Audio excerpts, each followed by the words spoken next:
How did you become, just so our listeners know, how did you become Mr. Beast, you know? Yeah. Was there at a point where you were just a beast, and was there? Yeah. So when I was probably 13 or 11, Xbox Live, I just was randomizing the name, and it gave me like the name Mr. Beast 6000. And so that was just like my Xbox gamer tag when I was playing Call of Duty. So they gave you that. Did they ever come after you and try to claim any title to it? Well, no, because it's just like a random name generator. They don't own it. But then, so then when I started a YouTube channel, I just called it Mr. Beast 6000. Yeah. And then everyone was just like, why the 6000? I was like, I don't know. And then I eventually just dropped it. And there's Mr. Beast. So that's kind of how it came about. But in terms of how I got where I am now, I started making videos when I was 11.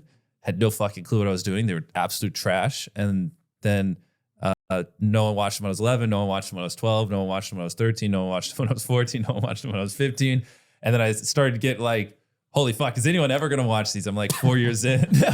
I'm like having depressive mental breakdowns because I'm pouring everything I have. But I mean, at the time, obviously everyone thinks the videos I make are great. And I thought I was making like insanely great videos, but they're just trash.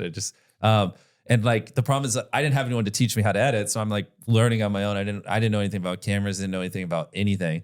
And then 16, no one's watching them. 17's no one watching them. And I'm like, fuck, my whole life I was just like, I just want to do YouTube. I need to make enough money by the time I graduate high school so I can do this or I'm fucked. Cause like I didn't have good grades or anything. And we didn't have much money because my parents were over leveraged in 2008.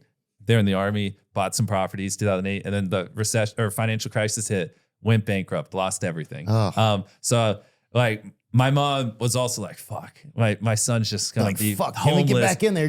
Just gonna be homeless, and she hates it. And so I finally 18, about to graduate high school,